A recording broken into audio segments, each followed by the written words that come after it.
Hey, what's up, everybody? Good morning, and I hope you're doing well. It's good to see you.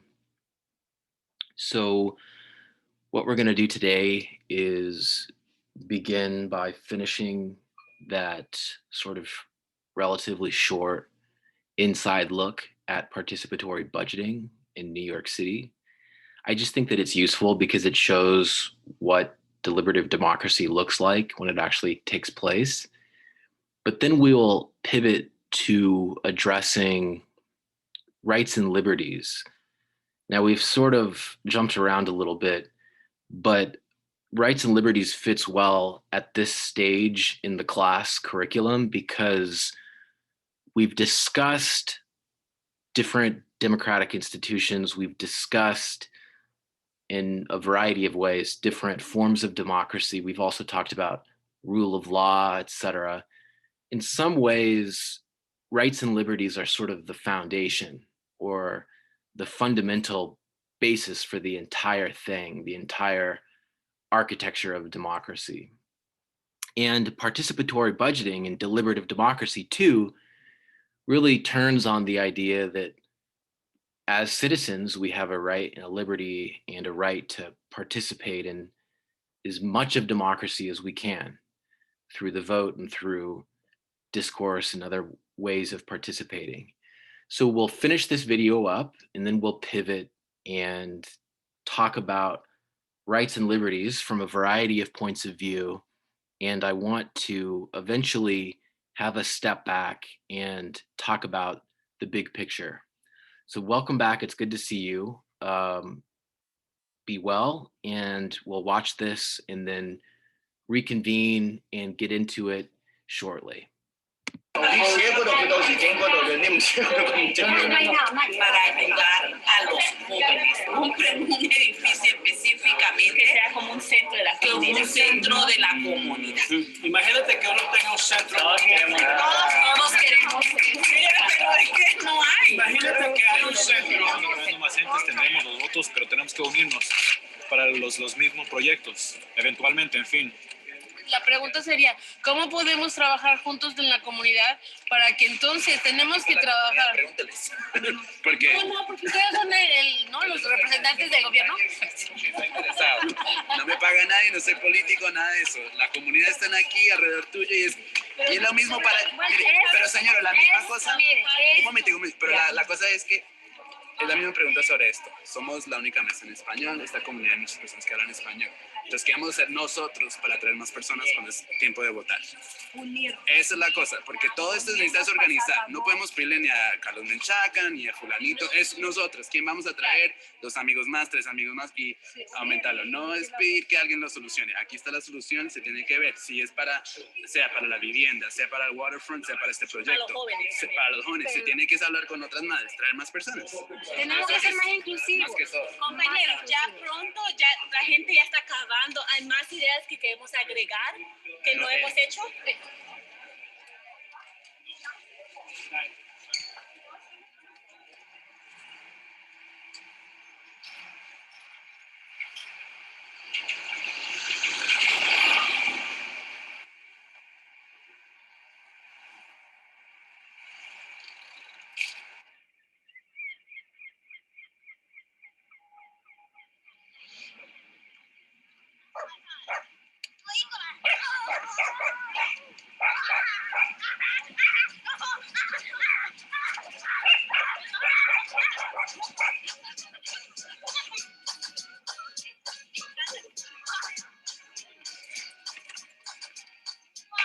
Where would you put those benches? Right here, here, and somewhere along here. So they have, And repair what's already there. There's a bench that is missing. A bench was never installed. There's the platform and there's no bench. And nobody checked on that? On the basketball court, they got rid of all the benches Yes. that are in the courts and they never replaced it. That's a great project. That's a project, and it's very specific. It's like benches on the back of the basketball courts, period. How does that work? So what happens now? What's the next step? I guess I'm just going with it because I've never done this before. I've never gotten, and I don't have no idea. No, good question.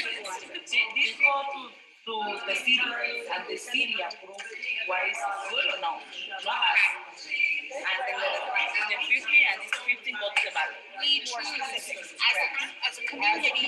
Well, I'm hoping that's what happens, but that's the ultimate goal. I think in the QB process, it's about the community. I thought that I'm going to be at the 7:30, but it's very good the conversation. See you next week. Next Thursday.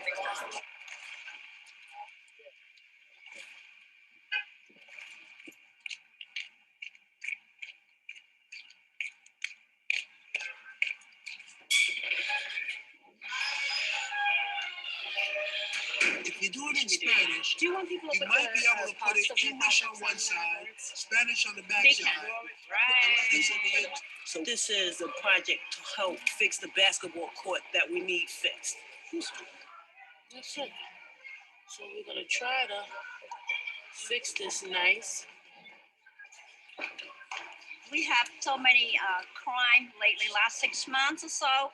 We have a lot of women got raped, go home 2 o'clock, 1 o'clock in the morning, and also got robbed.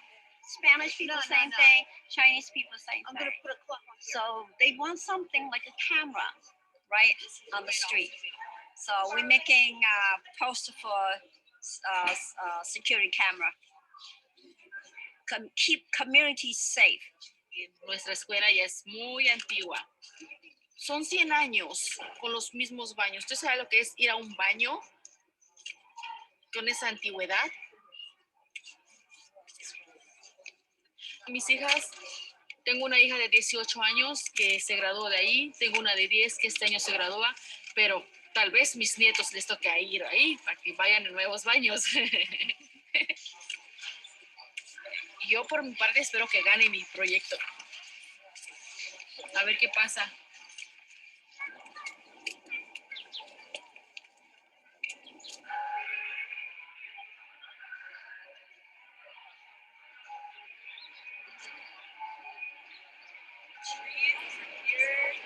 And they want to put lights so at night you can cross when it's dark. There are cameras. I mean, there's got to be some cameras.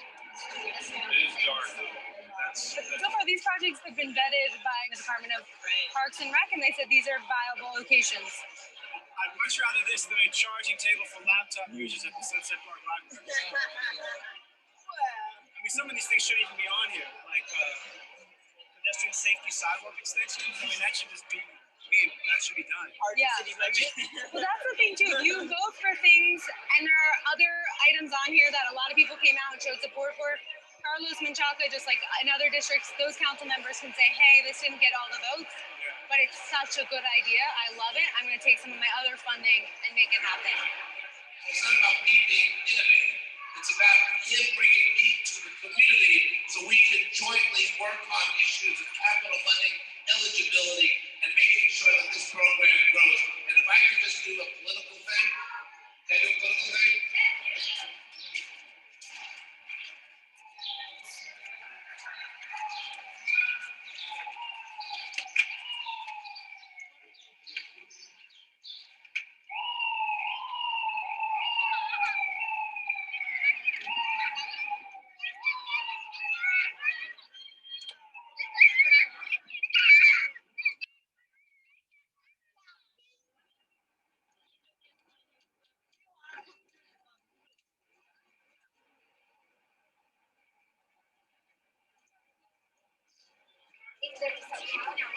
Did you guys already vote today? There are $2 million for the members of the community to vote on where to put the money. So I work for the council member, so I am. This is real. I just want to say that.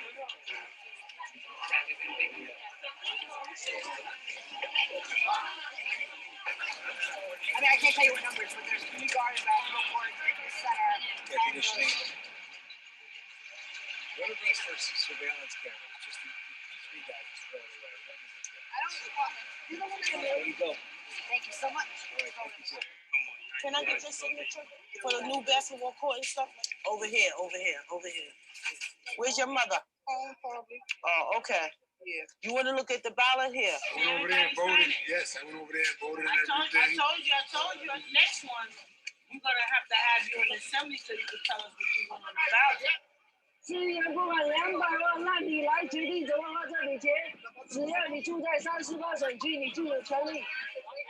还有那个安全的，好像抢劫那么多，6、7、8大道42街到62街装摄像头，还有一些关疏道路的，还有一些那个，只要你是住在这个区就可以投票，你没有 ID 之类的给我。哦 ，OK， 那就没关系了，没事了。市议员拨款200万给社区的居民，那你来决定怎么花这笔钱。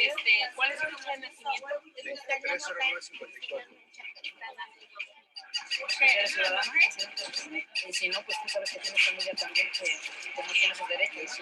Tener un salón comunitario en la biblioteca. Muy bien. ¿Tiene algún otro?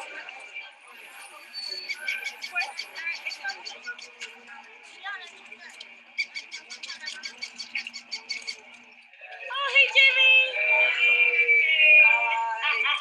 It was a great turnout. I think we killed it.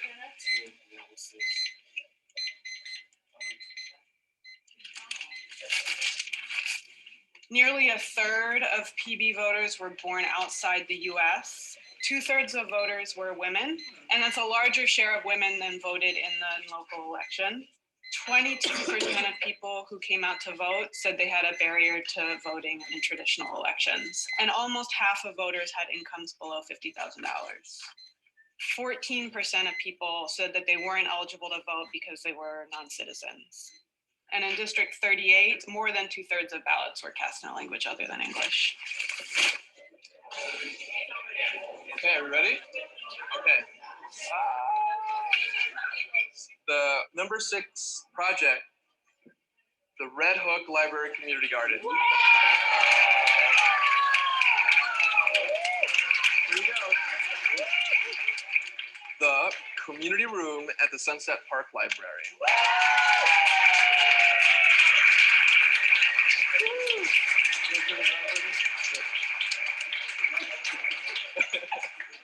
Now the next and the final vote.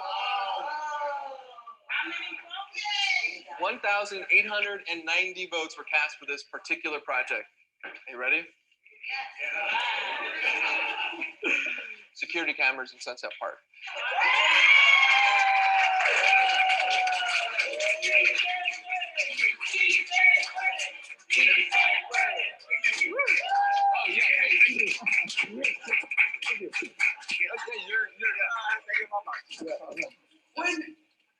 When will that money start funneling through? I was thinking about one of the natural questions. Absolutely. Let's talk a little bit about that. Right.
So what do you think? What would happen if you controlled the budget? How do you think politics would change? Yes, Efren? I I think it wouldn't like change that much, but we would see much of a more like participation because in the video, one thing that stood out to me was especially with the Hispanic um, group is that they kept talking about like ideas and this, but then they said like, okay, but how can we bring this energy into like to voting aspects? So it's like I think this can be like a great start into solving issues such as like voting inequality, like and not voting like, but it's like allowing more people to participate and give them reasons why to participate. So if with the budget, I think more people are willing if they find issues that they might not know or may not know how to express themselves with the issues, such as a bathroom or library. So I think it's very interesting. I think it's very beneficial for people to like have a part say in the budget. Yeah, there was a lot there. And I think that one of the most interesting things about your comment was that participatory budgeting gives people a chance to express and identify issues as they see them, right? They don't have to sort of accept the agenda or accept the way that the issues are framed by politicians. And so, in that regard, citizens can take control of democratic processes. And that is definitely an important aspect of participatory budgeting, right? You get to identify the potential priorities and then choose them. And this is different than, say, having the agenda assembled for you by a political party or a government or a politician, and then voting for or against whatever particular ideas they present you with. Jake, do you want to make a comment? Yeah, kind of going along with what was just said. Like, yeah, I think a lot more like public interests would, like, you would see a lot more investment there, and like less investment towards things like, like in the US, when you look at like national polls, there's like there's more support for something like universal health care, but a lot less support for like us, still militarily like occupying the Middle East. So like you would see like a lot less money go towards those things that like the public doesn't support, and more money towards like, like infrastructure and like investment in the community and that type of thing. Yeah, so you might see a change in priorities, right? If participatory budgeting is about creating a system where ordinary people identify priorities and then vote on how they want to spend their money, it seems less likely that we'll shovel money to defense contractors for, jets that don't fly and stuff like that. It seems more likely that we'll invest in things like infrastructure or parks or libraries, or things that allow people to engage productively with others in their community, and stuff that matters, stuff that counts. What's distinctive about participatory budgeting as it's presented here is that it takes place on a very local level. And so people make decisions about how to spend money that could be spent on a park or a library or a community center. But I suppose you could also imagine creating a system where direct democracy functions more universally and at a larger scale. Now, what that looks like, I don't know. We're getting into theoretical territory, but much of the discussion around participatory budgeting and direct democracy does remain quite theoretical at this point, because these are newer innovations. And as institutional innovations, we don't know as much about them. We're still tweaking and figuring it out. And for the most part, direct democracy takes place at a local level still. And so I think that there are important questions about what some of the benefits could be if we were to extend it to a larger level, or if we were to do direct democracy for issues at a state or a regional or even a national level. How that would scale up, I don't know. Perhaps there's a political theorist out there in the class who wants to think about that question and devote their time to it. But these are issues that arise when we talk about institutions of democracy, because these institutions don't build themselves. We create them, after all. They are humanly devised constraints. And so, interesting questions. Kayana says it will be more positive. Citizens get more of a say in what they want, and they actually get to see the money being put to use. Santiago says, I think that more people in the community would feel represented since they are able to participate. Yeah, and to that point, I think there's an important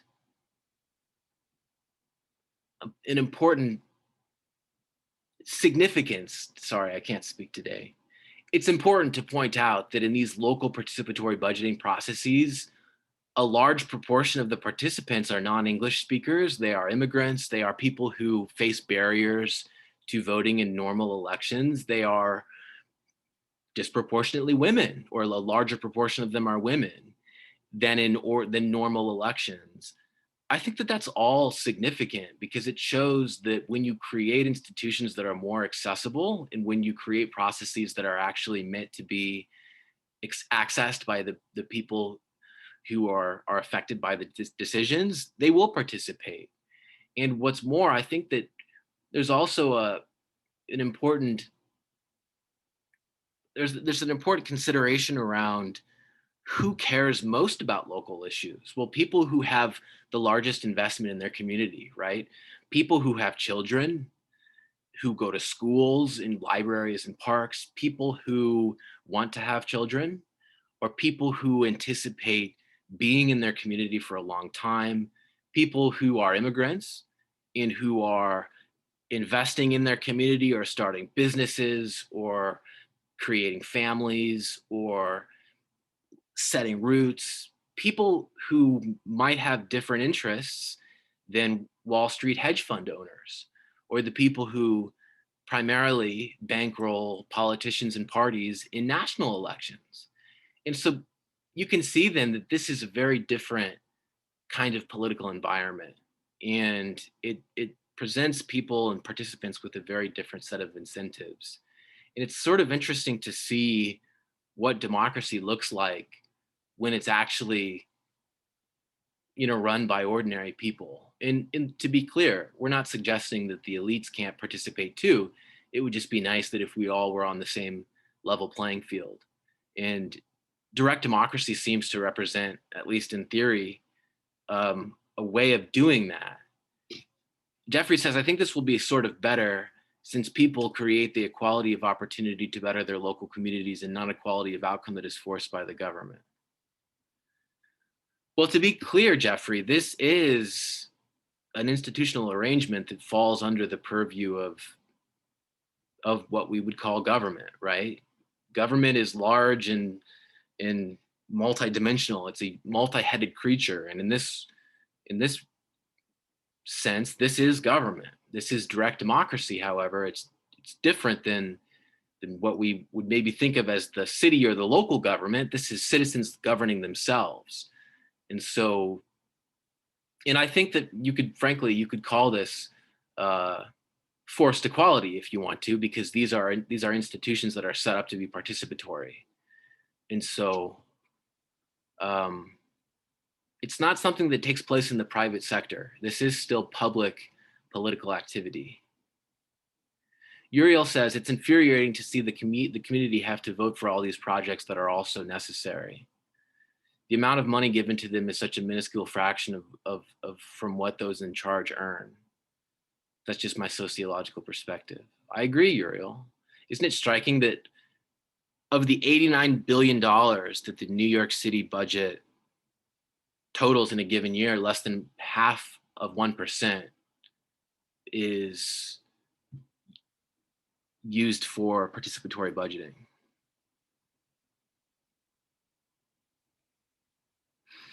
Jeffrey says it starts locally to test it with laboratories of democracy. Agreed.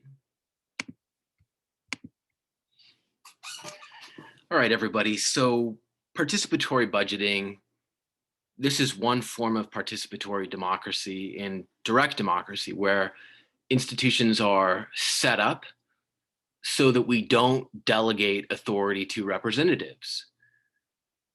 Remember that democracy as we know it is mainly delegative democracy, where we elect representatives to represent us and make decisions for us. Direct democracy involves creating institutions where we participate directly in the making of those decisions.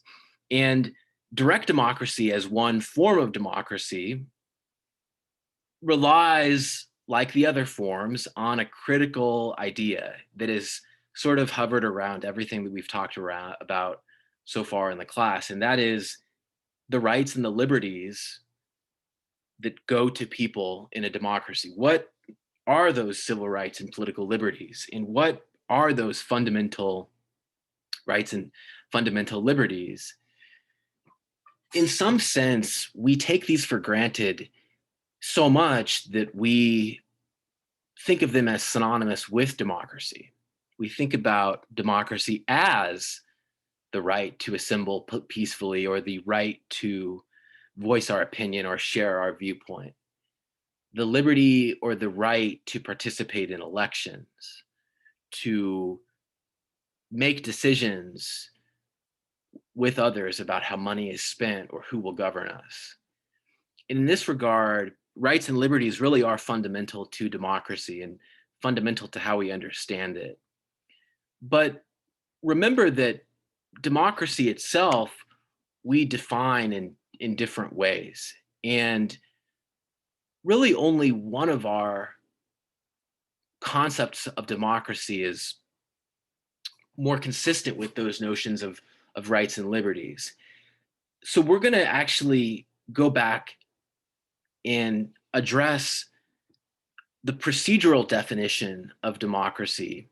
And we're going to connect this procedural definition to a bigger discussion about rights and liberties. And I want to ask you in a moment where the rights and the liberties fit in, and whether a focus on the procedural and formal and institutional components of democracy is sufficient if rights and liberties are the foundation.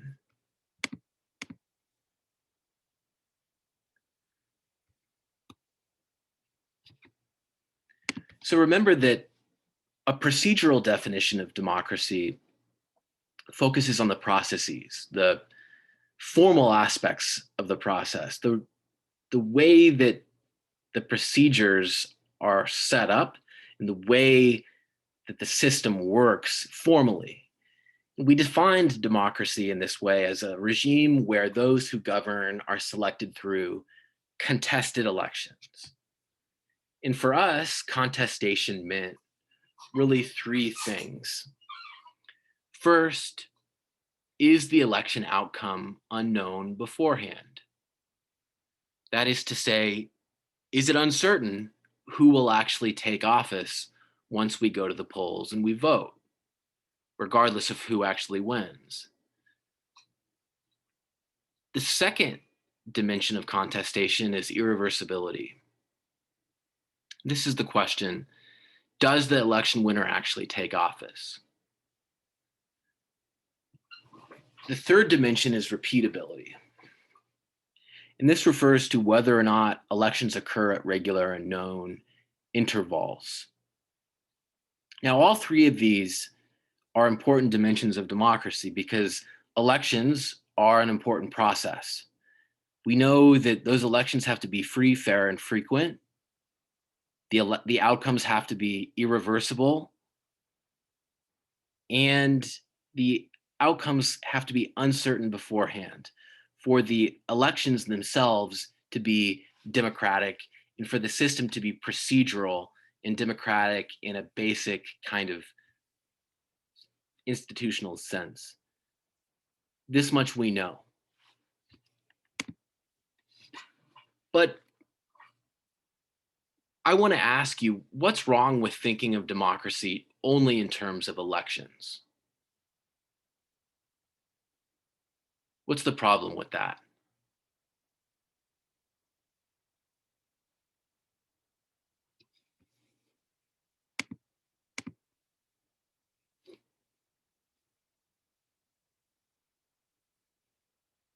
Jeffrey says the election can be rigged. Let's assume that the elections are not rigged. Let's assume that all of these conditions obtain and that we have regular and known intervals. The election winner takes office and the outcome is uncertain beforehand. Kyrie says people make up a government. Efren says we assume that elections in the manner of holding government accountable. Kyrie says you can't govern without citizens, but presumably the citizens vote in the elections, right?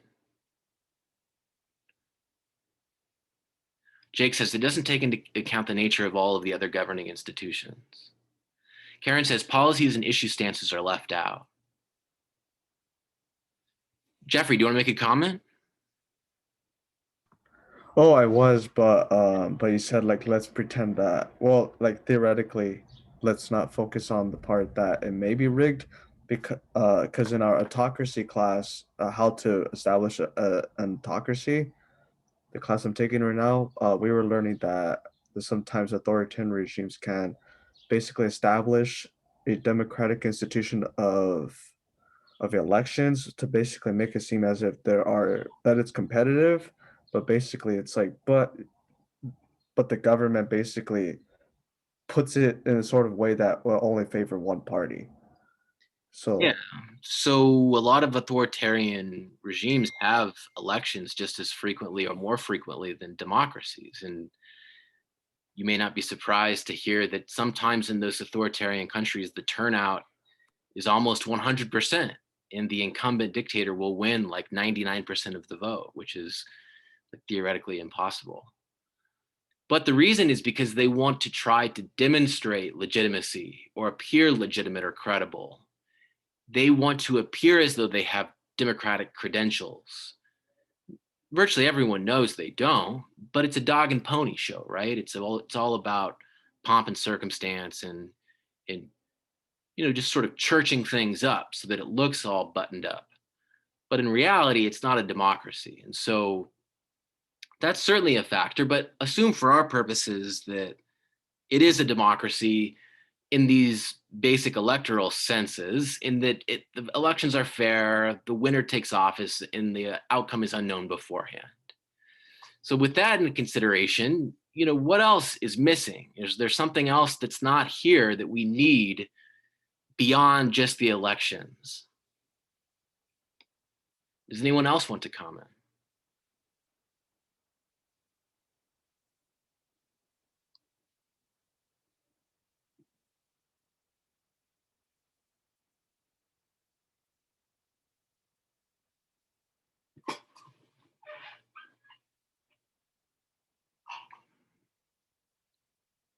Go to you one more time, Jeffrey, sorry.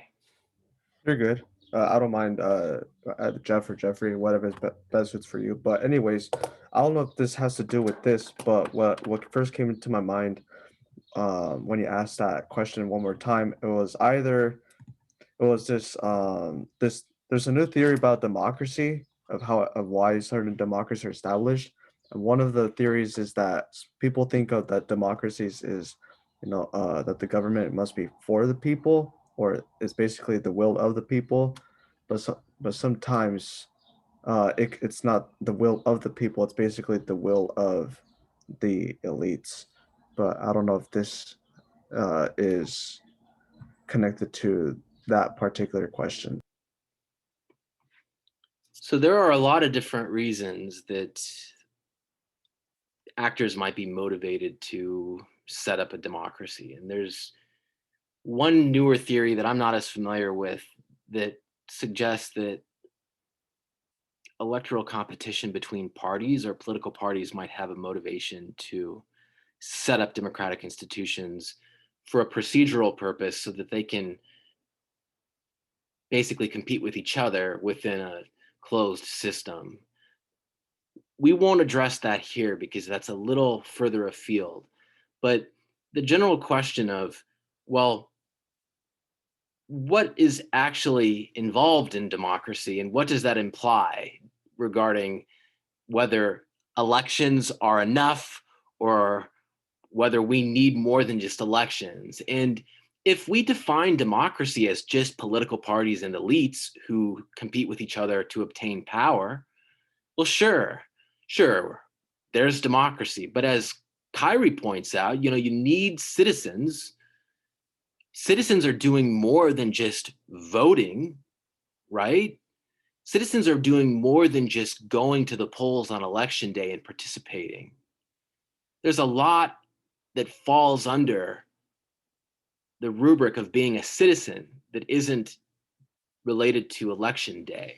And being a democratic citizen means having rights and liberties. It means having civil rights and political liberties around the expression of your preferences or your objection or your opposition to the government. It means having the right to participate in civil society organizations.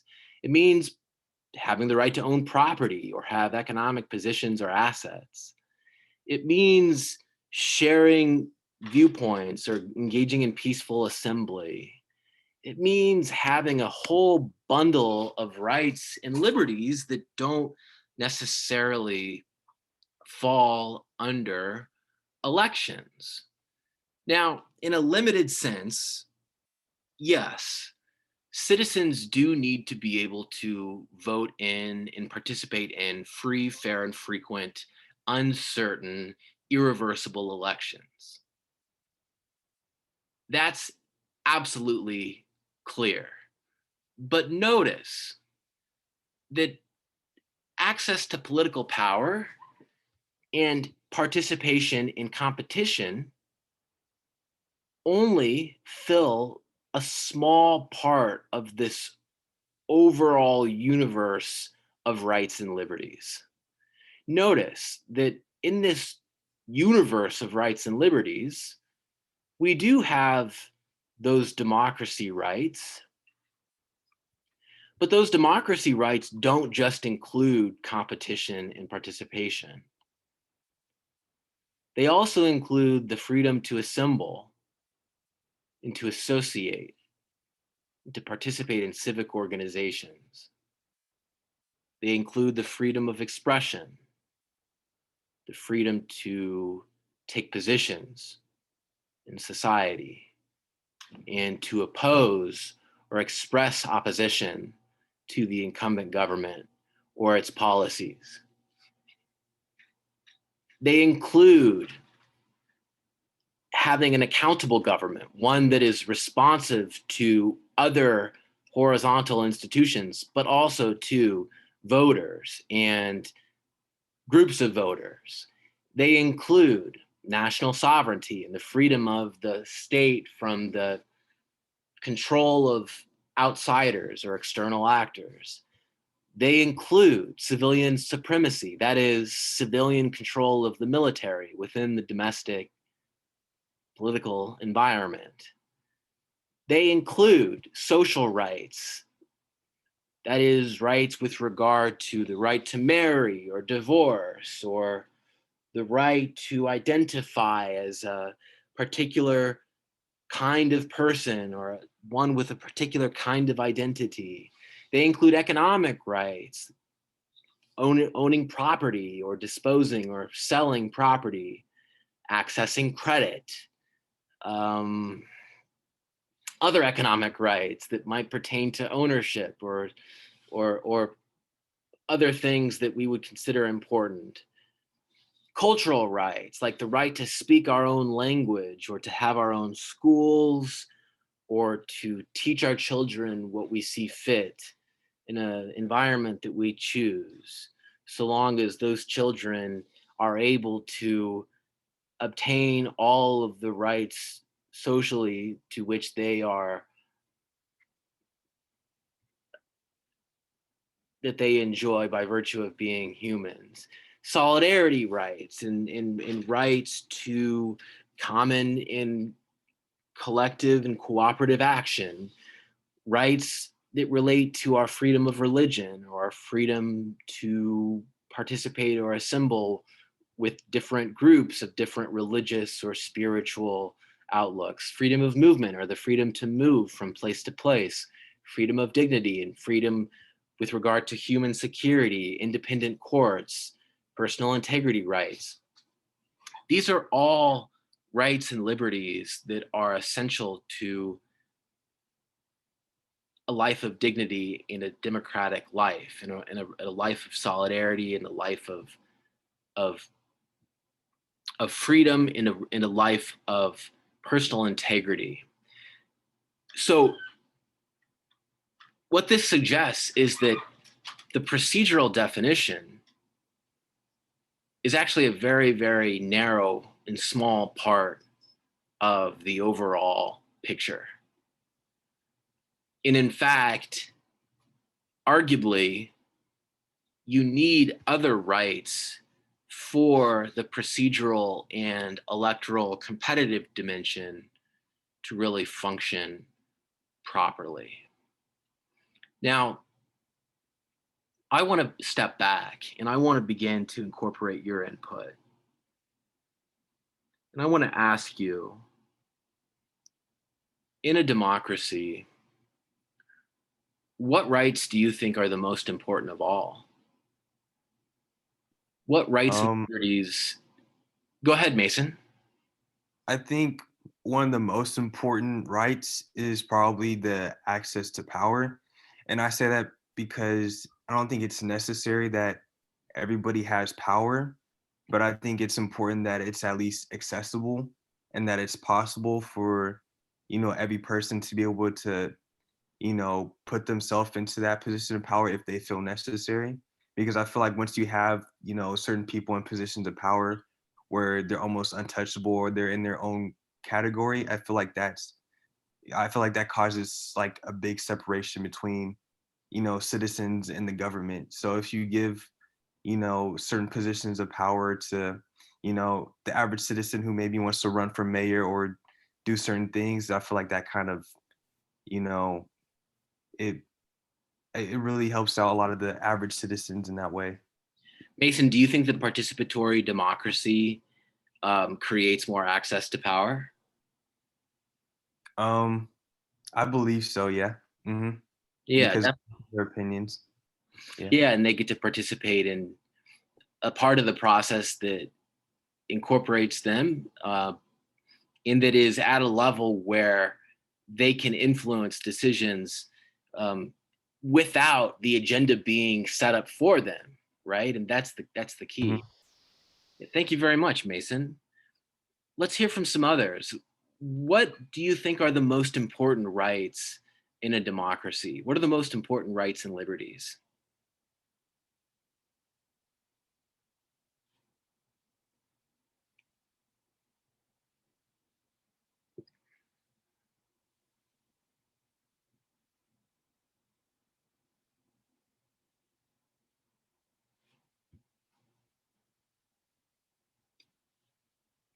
Does anyone agree that access to political power is essential?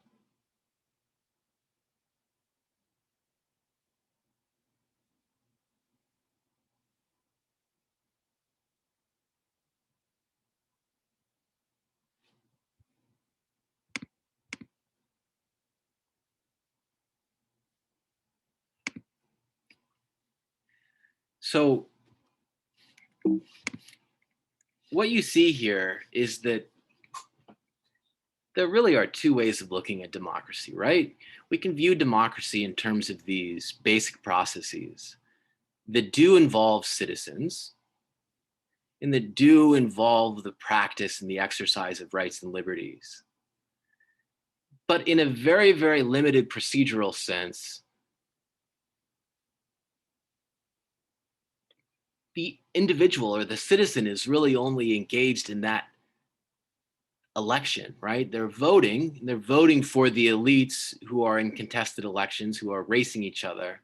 But there might be more to it. There might be something beyond just elections. And when you consider those social rights and those civil liberties, it becomes clear that a race between elites for the votes of ordinary people can't necessarily be the entire picture. Now, I want to hear from some more folks, so I'm going to go to the chat, but I'd also like to encourage you to use the mic if you want to.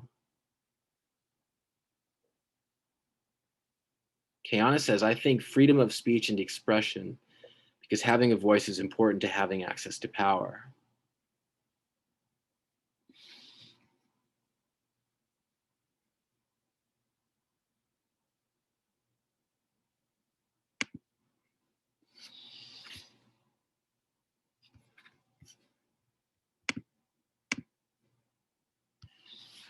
Kiana, do you think that private financing of campaigns and elections, do you think that that helps freedom of speech and expression, or do you think that that works against it? I'm just curious.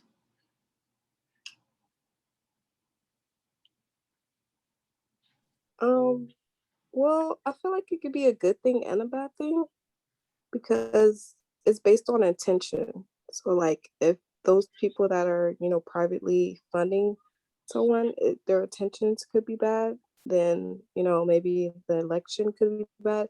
But if they have good intentions, so I guess it could go both ways. Yeah, so it's an interesting question, right? Because if we have a right to access political power, does that mean that we also have a right to not be outpunched by someone with deep pockets? Right? Because if they have more of a voice than us, because they have so much money, does that affect our access to political power or our access to accountable government? Where does our right to participate and have access to power butt up against their right to use their voice or their expression via unlimited campaign financing? Interesting question. Efren says freedom of expression is a must for civil rights and liberties because many individuals face prosecution in countries like Russia. Opponents of the Russian government confront no due process and experience brutality. It's exactly right. So Efren says that freedom of expression is a must. Absolutely. What about a level playing field? Do you think that we have a right to a level playing field, or is that a privilege?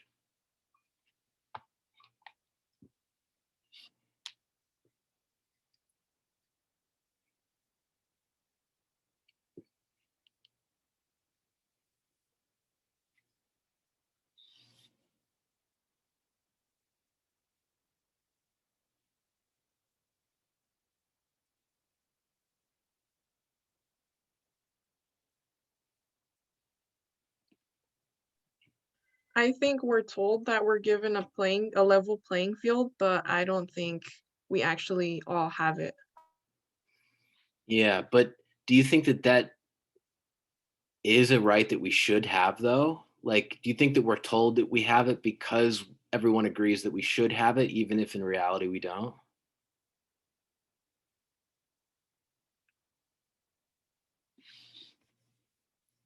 Seems like it's one of those things that Jeffrey says freedom of expression and insecurity go hand in hand, since freedom of expression must be limited and controlled with order.